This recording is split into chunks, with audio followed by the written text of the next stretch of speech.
SP sir phone ಮಾಡಿ ಸ್ವಲ್ಪ time ಕೊಡಿಸು brother, ಅವರಿಬ್ಬರಿಗೂ ಕ್ಲಿಯರ್ ಮಾಡಿಸ್ತೀನಿ ಅಂತ ಹೇಳ್ತಾರೆ. ಈ ಜಮೀರ್ ಸಾಹೇಬ್ರ ತಪ್ಪೇನೂ ಇಲ್ಲ. ಇಲ್ಲಿ ಜೋಳದ ಕಿಟ್ಟಿಯವ್ರಿಗೂ ನ್ಯಾಯ ಕೊಡಿಸ್ತೀವಿ, ಅಕ್ಬರ್ ಅವರಿಂದ ಬರಬೇಕಾಗಿರೋ ಹಣವನ್ನು ಅವ್ರಿಗೆ ವಾಪಸ್ ಬರಂಗೂ ನಾವು ಮಾಡ್ತೀವಿ. ಸೊ ಅವ್ರು ಜಮೀರ್ ಸಾಹೇಬ್ರ ಮೇಲೆ ಈ BJP JDS ಅವರು ಇಲ್ಲ ಸಲ್ಲದ ಆರೋಪ ಮಾಡ್ತಾ ಇದ್ದಾರೆ. ಇದರಲ್ಲಿ ಜಮೀರ್ ಸಾಹೇಬ್ರ ಪಾತ್ರ ಎಳ್ಳಷ್ಟು ಇಲ್ಲ.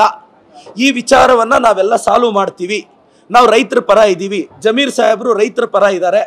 ನಾನೇ ಒಂದು MLA ಯಾರಾದರೂ ಬಂದು ಅಣ್ಣ ಒಂದು ಸ್ಟೇಷನ್ಗೆ ಒಂದು ಮಾತು ಹೇಳೋಣ, ಸ್ವಲ್ಪ ಟೈಮ್ ಕೊಡ್ಸೋಕ್ಕೆ ಹೇಳೋಣ ಅಂದರೆ ಸಹಜವಾಗಿ ಹೇಳ್ತೀವಿ.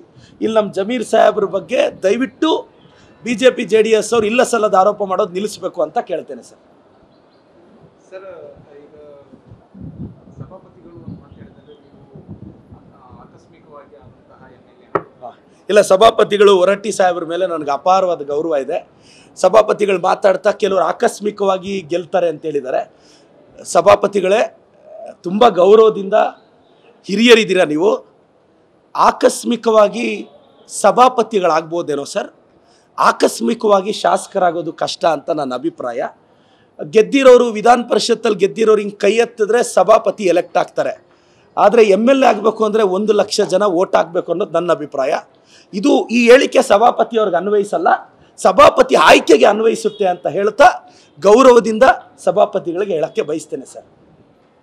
ಸರ್, ಇನ್ನೊಂದು KSDC ಅವರು ವಯನಾಡಿಗೆ ಬನ್ನಿ ಅಂತ ವಯನಾಡು ಪರವಾಗಿ ಸರ್, ಖಂಡಿತವಾಗೂ ಈ ಮಾಹಿತಿಯ ಕೊರತೆ ಇದೆ ನನಗೆ ಇದ್ರ ಬಗ್ಗೆ ಐಡಿಯಾ ಇಲ್ಲ. ಖಂಡಿತವಾಗೂ ಅದು ತಿಳ್ಕೊಂಡು ನಾನು ರಿಯಾಕ್ಟ್ ಮಾಡ್ತೀನಿ ಅಂತ ಹೇಳಕ್ಕೆ ಇಷ್ಟಪಡ್ತೀನಿ.